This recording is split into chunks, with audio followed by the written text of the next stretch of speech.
도널드 트럼프 미국 대통령이요, 중국과 캐나다, 멕시코에 관세를 부과하는 내용을 담은 행정명령에요, 바로 서명했습니다. 캐나다와 멕시코산 제품에는요 25%의 관세, 그리고 중국에는요 기존 적용되던 관세 세율을 추가로 10% 올리는 10% 추가 관세를 부과하겠다는 그런 내용이죠. 그리고 캐나다산 제품 중에는요 25%가 아니라 석유와 가스에 대해서는 10%를 적용하기도 했는데요. 이건 캐나다산 원유 의존도가 워낙에 높다 보니 미국의 이 휘발유값 급등을 우려해서 이렇게 했다라는 분석도 나오고요. 아무튼 백악관은요 이달 초 1일이었습니다. 트럼프 대통령이 이 3개국의 관세를 부과하는 행정명령에 서명했고요. 예외 없이 바로 시행할 것이다 라고 밝혔습니다. 그리고 이 행정명령에는 상대국이요 미국에 대해 맞대응 조치를 만약 시행할 경우에는 관세율을 더 높일 수도 있다는 그런 보복 조항까지도 포함되어 있는 것으로 전해졌는데요. 도널드 트럼프 미국 대통령이 지난달 20일 취임하면서 시작된 관세 전쟁이 본격적으로 시작됐다는 그런 평가가 나오는 거죠. 그래서 이러한 이 관세 행정명령은요 이미 예고된 것이긴 합니다만, 특히 이게 큰 의미가 있는 것은 우방국이자 그리고 또 자유무역협정 체결국까지 이제 무차별적으로 관세를 부과했다는 그런 점에서 파장이 큰 건데요. 아시다시피 미국과 멕시코, 캐나다는요 2020년 7월부터 발효된 이 USMCA죠. 미국, 멕시코, 캐나다 협정에 따라서 대다수 제품에 대해서 상호 무관세를 유지해 왔거든요.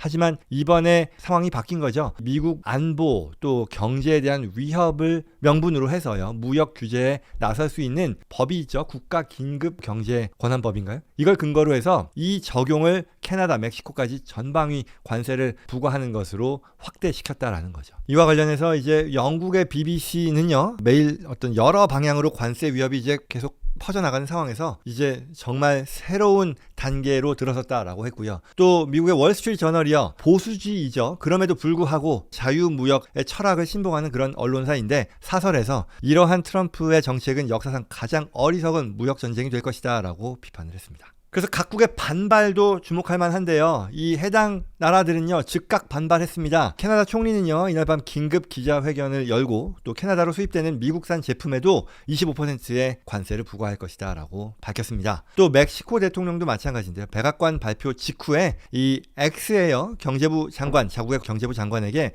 멕시코의 이익을 보호하기 위한 관세, 그리고 또 이제 비관세 조치를 포함해서 플랜 B를 시행할 것을 지시했다라고 밝혔습니다. 앞서 이 멕시코 대통령은요 미국이 어떤 정책을 멕시코 정부를 대상으로 하느냐에 따라 플랜 A, 플랜 B, 플랜 C 등을 가지고 있다라고 밝힌 바 있거든요. 그리고 또 중국도 예외가 아닙니다. 담화문에서요 상무부는 이 WTO 규칙을 심각하게 위반한 것이다 라고 비판하면서요 미국의 이러한 잘못된 처사에 대해 세계무역기구 WTO에 제소할 것이다 라고 밝혔습니다. 그래서 CNN은 이러한 상황에 대해서요 미국의 새로운 정책이 수년 동안 지속되어 온 북미 3개국 간의 무관세 무역 상황이 바뀌는 것 뿐만 아니라 미중 간의 어떤 냉랭한 무역 전쟁이 더 확대되는 것으로 이어질 것이다 라고 말했네요. 반면에 그럼에도 불구하고 미 정부의 압박은요 계속 거세질 것으로 보입니다. 이 백악관의 무역 제조업 선임 고문은요 이날 해당 3개국이요 만약 관세에 반발할 경우에는 미국은 그 관세를 더 올릴 것이다, 보복 관세를 예고했고요. 백악관 수석 부대변인 역시 이 트럼프 대통령의 이 같은 과감한 조치는요 그냥 어제 오늘 나온 얘기가 아니고요 쉽게 물러서지 않을 것이다 라는 것을 발표했습니다. 자, 그럼 이게 최근 나온 3개국에 대한 관세일 텐데 이게 전부냐? 그게 아닐 수 있다는 거죠. 보편 관세에 대한 우려도 점점 더 커진다는 건데요. 이날은 이 3개국 관세에 그쳤지만 향후에 이런 조치가 다른 국가들로 확대될 가능성도 충분히 있다는 거죠. 트럼프 대통령은 이미 전 세계 모든 수입품을 상대로 하는 10에서 20%의 보편 관세 도입 가능성도 거론해 왔기 때문이죠. 그래서 최근 이 미국의 재무장관이 2.5%부터 시작해서 단계적으로 인상되는 보편 관세를 추진 중이다라는 그런 보도 파이낸셜 타임스를 통해서 하기도 했는데요. 그랬더니 이제 트럼프 대통령은 파이낸셜 타임스의 보도에 대해서 그보다 더 높은 관세를 본인은 원한다. 그리고 미국을 보호하기에 충분한 수준으로 할 것이다 라는 그런 발표를 하기도 했죠. 그리고 또 CNBC에 따르면요 트럼프 대통령이 유럽연합 EU에도 관세를 부과할 것이다 라고 말했다라고 하면서 이 외국과의 경쟁에서 국내 산업을 보호하고 또 수익을 얻기 위한 방법으로 관세를 장려하는 것이다 라는 분석 기사를 내기도 했습니다. 자, 보편 관세 문제가 이렇고요. 그러면 앞으로 어떤 경제 결과가 있을 것으로 예상되느냐라는 것 당연히 궁금해할 부분일 텐데요. 이러한 정책이 세계 경제 또 미국 경제에 굉장히 큰 타격을 줄 수 있다는 그런 지적이 나오는 상황입니다. 아시다시피 관세라는 거는요, 이 수입 수입하는 나라의 법인 또는 개인 등이 내는 그런 세금이잖아요. 그렇다 보니 당연히 그 나라 수입국의 소비자 물가를 끌어올리는 그런 어떤 효과가 있게 되죠. 관세를 인상하면 인플레이션을 유발할 가능성 크고요. 또 이로부터 무역과 소비가 둔화되면 경제 성장률도 당연히 타격을 받게 된다. 이게 뭐 경제학자들의 당연한 어떤 중론일 텐데요. 그러면 이제 코로나 이후에 굉장히 이 인플레이션이 불붙었다가 간신히 이제 잡히는 것 아니냐라는 그런 상황에서 트럼프 대통령과 또 여당인 공화당의 정치적인 악재도 될 수 있지 않겠느냐라는 그런 예측이 나온다는 거죠. 그러다 보니 공화당 내에서도요, 여러 뭐 상원의 원내 대표라던가 주류에 해당되는 의원들이 이러한 트럼프발 관세 전쟁의 우려를 표하고도 있는 상황이기도 하죠. 뿐만 아니라 여러 경제 단체들의 우려 또는 비판의 목소리도 나오고 있습니다. 미국 상공회의소의 부회장인데요. 이분은 이번 관세가요, 미국 제조업에 심각한 피해를 주고 경제 쇠퇴를 초래할 위험이 있어서 우려된다라고 밝혔습니다. 뭐 이러한 것들을 다 감안하면 결국 2026년에 또 치러질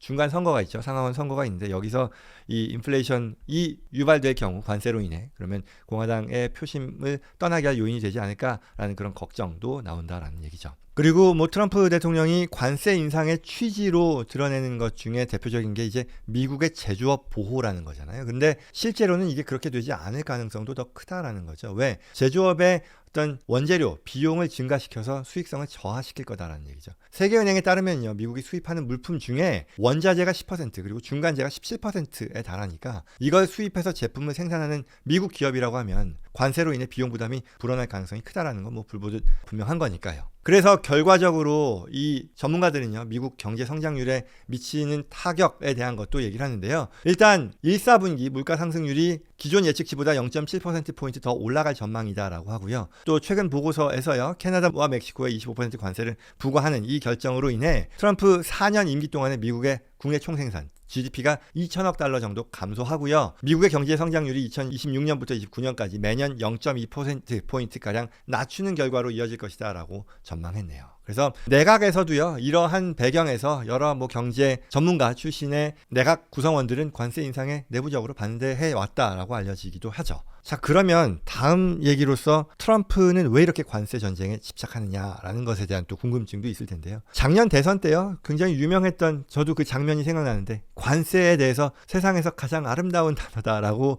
얘기했었던 그 선거운동 연설이 생각이 납니다. 그래서 트럼프 대통령의 이 관세에 대한 신념은 굉장히 오래됐다라고 합니다. 실제로 부동산 개발 사업을 하던 젊은 시절 1987년이니까요. 거의 뭐 한 40년 가량 된 과거인데, 뉴욕타임스와 같은 여러 유력 일간지 3곳에 자비로 전면 광고를 냈는데요. 그때도 동맹이라고 하는 소위 그런 나라들이 미국의 어떤 공짜 보호 아래 무역 흑자를 내는 부유한 국가들이 됐는데, 이들을 상대로 세금, 다시 말해 관세겠죠, 이걸 부과해서 미국 경제를 성장시켜야 한다라는 그런 주장이 들어간 내용이었다라는 거죠. 그게 이제 38년 전인데 현재 주장과 동일하다라고 볼 수 있는 거죠. 그래서 이러한 것들 감안했을 때요, 충분히 예측된 바이기도 하고, 실제로 일기 정부 집권 때도요, 중국과의 어떤 불공정 무역을 바로잡겠다라고 하면서 관세 카드를 꺼냈잖아요. 그래서 4차례에 걸쳐서 3,600억 달러의 규모인 중국산 제품에 최대 25% 관세를 부과하기도 했었고요. 그래서 뭐 이런 것들, 이 완결되지 않은 상황에서 임기가 끝났었던 거거든요. 그래서 2기 때에는요, 이렇게 끝나지 않은 문제를 끝낼 그럴 요량으로 취임 10일 만에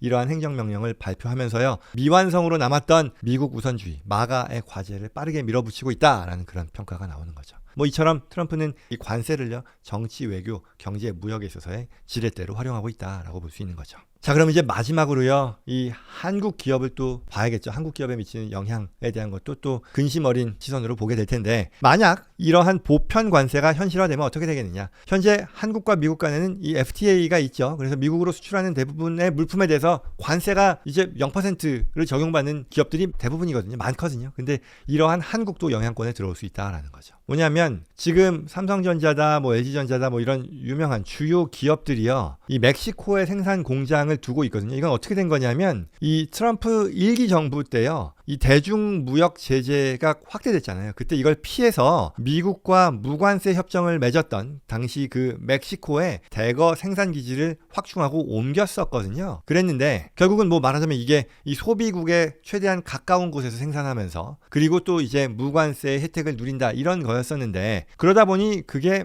2020년도에 한 1,100만 달러에 그쳤던 한국의 대멕시코 투자가요, 다음해 거의 3억 9천만 달러로 급증하기도 했었거든요. 이런 상황에 지금 우리가 있는 건데, 한국 기업들이 있는 건데, 이게 앞으로 어떻게 바뀌겠냐라는 거죠. 그래서 예상되는 또는 지금 계획하고 있는 대응 방안은 크게 두 가지라고 합니다. 첫 번째는요, 다양한 공급망을 확보하겠다, 다양한 생산 기지를 확보하겠다는 게 첫 번째이고요. 두 번째는 미국으로 생산 기지를 옮기겠다라는 거죠. 그래서 멕시코 외에도요, 뭐 한국, 동남아 등 다양한 공급망을 이용해서 미국으로 수출하는 그 물량을 보완한다라는 그런 방침이 첫 번째일 것이고요. 그 말은 곧 고율 관세가 부과되는 그런 제품은 여러 생산지에서 생산함으로써 낮은 관세 적용을 꾀해 보겠다라는 그런 얘기겠죠. 그리고 두 번째는 이제 미국으로 공장을 옮기는 방안인 거죠.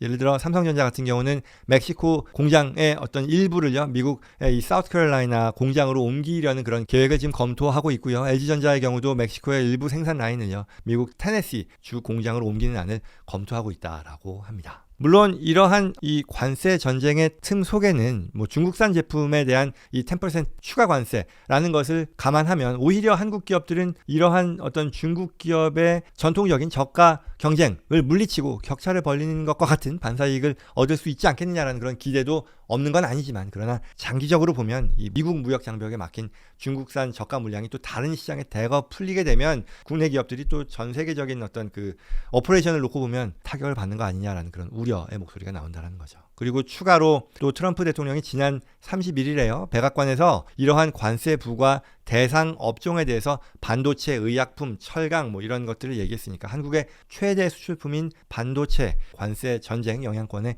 들어갈 수 있는 것이다 라는 그런 예측이 나온다라는 거죠. 자, 여기까지입니다. 세계은행은요, 최근 발표한 세계 경제 전망 보고서에서요, 미국이 이러한 10% 보편 관세를 부과하고 또 다른 나라들도 이제 보복에 나서게 되면 올해 세계 경제 성장률을 0.3%포인트 끌어내릴 수 있다라고 예상했는데요. 트럼프가 쏘아올린 이 관세 전쟁 앞으로 어떻게 전개될지 지난 주말 발표된 내용인데요, 전 세계 초미의 관심사가 되고 있다라는 그런 뉴스였습니다.